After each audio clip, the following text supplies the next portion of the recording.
दोस्तों, चेन्नई के MA Chidambaram cricket stadium में भारतीय बल्लेबाजों ने अपनी तूफानी बल्लेबाजी से जिम्बाब्वे के बल्लेबाजों की कमर तोड़ दी।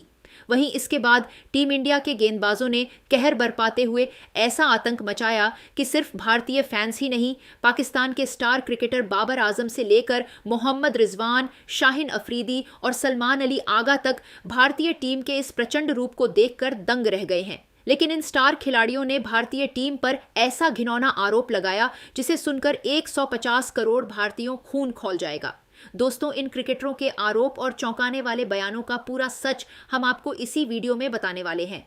चेन्नई के एमए चिदंबरम क्रिकेट स्टेडियम में भारत और जिम्बाब्वे के बीच खेले जा रहे इस मुकाबले में भारतीय बल्लेबाजों ने शुरुआत से ही साफ कर दिया कि आज इरादा सिर्फ खेलने का नहीं बल्कि दबदबा बनाने का है। टॉस जीतकर जिम्बाब्वे के कप्तान सिकंदर रजा ने पहले गेंदबाजी का फैसला किया, लेकिन शुरुआती 2 ओवरों के बाद ही उनका निर्णय उल्टा पड़ता नजर आने लगा। अभिषेक शर्मा और संजू सैमसन पारी की शुरुआत करने उतरे। पहले ओवर में दोनों ने सतर्कता दिखाई, गेंद की गति और पिच के उछाल को समझा, लेकिन जैसे ही रफ्तार मिली, आक्रामकता खुलकर सामने आ गई। दूसरे ओवर में रिचर्ड नगरवा की गेंद पर अभिषेक ने शानदार कवर ड्राइव खेलकर पहला चौका जड़ा। अगली ही गेंद पर बैकफुट पंच के जरिए पॉइंट बाउंड्री पार पहुंचाकर उन्होंने संकेत दे दिया कि वो लय में आ चुके हैं। स्टेडियम में इंडिया इंडिया के नारे गूंजने लगे। तीसरे ओवर में संजू सैमसन ने ब्लेसिंग मुजरबानी पर हमला बोला। लॉन्ग ऑन के ऊपर से बेहतरीन छक्का और फिर फाइन लेग की दिशा में चौका। इन 2 शॉट्स ने जिम्बाब्वे के गेंदबाजों की लाइन लेंथ बिगाड़ दी। पावर प्ले के भीतर ही भारत ने रणगति को 10 के पार पहुंचा दिया। चौथे ओवर में सैमसन ने लगातार चौका और छक्का जड़कर दबाव और बढ़ाया। हालांकि 3.4 ओवर में 24 रन बनाकर वह कैच आउट हो गए, तब तक स्कोर 48 रन हो चुका था। पहला झटका जरूर लगा, लेकिन गति पर कोई असर नहीं पड़ा। ईशान किशन क्रीज पर आए और आते ही अपने अंदाज में खेलने लगे। सिकंदर रजा की गेंद पर स्वीप से चौका और फिर मिड विकेट के ऊपर से छक्का। उन्होंने साफ कर दिया कि रणगति थमने नहीं देंगे।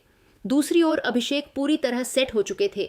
ब्रायन बेनेट और ब्रैड इवांस पर लगातार बाउंड्री लगाते हुए उन्होंने पावर प्ले खत्म होते होते टीम को 80 रन तक पहुंचा दिया। 11वें ओवर की पहली गेंद पर सिंगल लेकर अभिषेक ने सिर्फ 26 गेंदों में अपना अर्धशतक पूरा किया। उनकी 55 रन की पारी में 4 चौके और 4 छक्के शामिल रहे। कवर ड्राइव, पुल शॉट और लॉफ्टेड ड्राइव, हर दिशा में शॉट्स खेले गए। 12.5 ओवर में सिकंदर रजा ने उन्हें आउट कर राहत जरूर दिलाई, लेकिन तब तक स्कोर 150 रन तक पहुंच चुका था। ईशान किशन ने 24 गेंदों में 38 रन बनाए।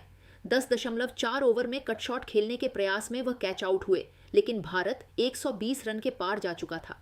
इसके बाद कप्तान सूर्य कुमार यादव क्रीज पर आए। पहली ही बाउंड्री उन्होंने कवर के ऊपर से लगाई, जिससे साफ हो गया कि उनका इरादा आक्रमण जारी रखने का है। 14वें ओवर में सूर्य कुमार ने नगरवा पर चौका और छक्का जड़कर रणगति और तेज कर दी। हालांकि 14.5 ओवर में 33 रन बनाकर वह आउट हो गए, लेकिन स्कोर 172 तक पहुंच चुका था।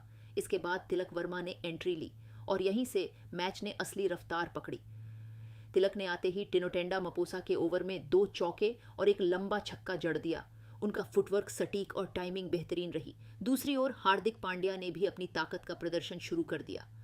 ब्रैड इवांस की गेंद पर कवर के ऊपर से छक्का और फिर डीप मिड विकेट की दिशा में चौका। दोनों ने मिलकर जिम्बाब्वे की उम्मीदें तोड़ दी। 16वें से 18वें ओवर के बीच भारत ने पूरी तरह नियंत्रण अपने हाथ में ले लिया।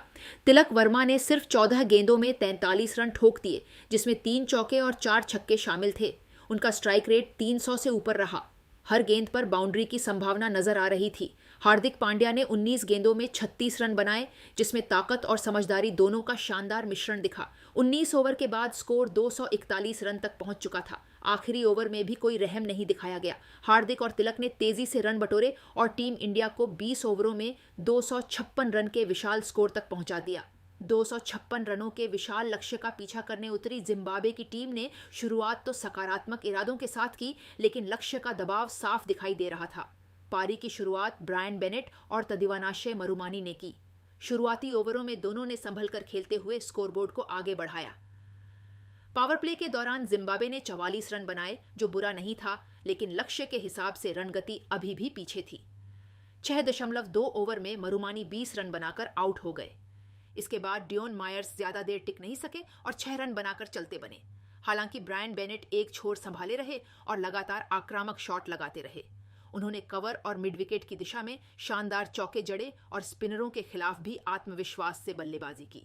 कप्तान सिकंदर रजा ने 31 रन की तेज पारी खेलकर मैच में थोड़ी जान डाली, लेकिन 16वें ओवर में उनके आउट होते ही जिम्बाब्वे की उम्मीदों को झटका लगा। इसके बाद लगातार विकेट गिरते रहे। अर्शदीप सिंह ने डेथ ओवर्स में शानदार गेंदबाजी करते हुए 3 अहम विकेट लिए और रन गति पर ब्रेक लगा दिया। ब्रायन बेनेट ने अंत तक संघर्ष करते हुए 59 गेंदों में 97 रन की बेहतरीन नाबाद पारी खेली, जिसमें 8 चौके और 6 छक्के शामिल थे। लेकिन दूसरे छोर से सहयोग नहीं मिलने के कारण जिम्बाब्वे 20 ओवर में 6 विकेट के नुकसान पर 184 रन ही बना सकी। इस तरह भारत ने 72 रनों से मुकाबला अपने नाम किया, जबकि बेनेट की पारी हार के बावजूद चर्चा में रही। चेन्नई के एमए चिदंबरम क्रिकेट स्टेडियम में भारत के खिलाफ मिली हार के बाद जिम्बाब्वे के पूर्व दिग्गजों ने खुलकर अपनी निराशा जाहिर की। सबसे पहले बाबर आजम ने कहा, भारत ने शानदार क्रिकेट खेला, इसमें कोई शक नहीं, लेकिन कुछ फैसले ऐसे थे जिन्होंने मेरे मन में सवाल खड़े किए। मुझे पूरा मैच फिक्स लग रहा था पावर प्ले में। जब सबको पता है कि भारत इस टूर्नामेंट में ऑफ स्पिन के खिलाफ संघर्ष करता दिखा है, तो फिर सिकंदर रजा ने शुरुआती 6 ओवरों में ऑफ स्पिनर का इस्तेमाल क्यों नहीं किया? यह एक रणनीतिक चूक थी या कुछ और, ये सोचना पड़ेगा। हालांकि भारत ने मौके का पूरा फायदा उठाया और टॉप ऑर्डर ने मैच वहीं खत्म कर दिया। मोहम्मद रिजवान ने पूरा मैच फिक्स था, लग ही नहीं रहा था कि यहां 250 रन चेज हो रहे हैं। रिजवान ने कहा, हम पेशेवर खिलाड़ी हैं और जानते हैं कि T20 में पावर प्ले सबसे अहम होता है। जिम्बाब्वे ने शुरुआती ओवरों में वैसी आक्रामकता नहीं दिखाई जैसी 257 रन के लक्ष्य का पीछा करते समय दिखानी चाहिए थी।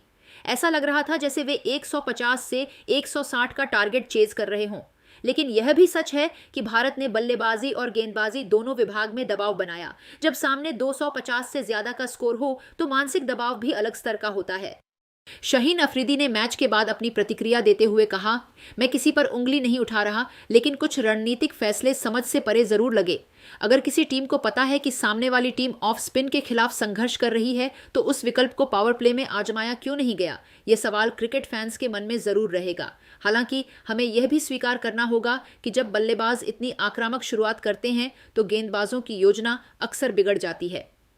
अभिषेक शर्मा और तिलक वर्मा ने जिस बेखौफ अंदाज में शॉट खेले, उसने जिम्बाब्वे को शुरुआत से ही दबाव में डाल दिया। पहले 6 ओवरों में ही मैच की दिशा बदल गई थी और वहीं से भारत ने पकड़ बना ली।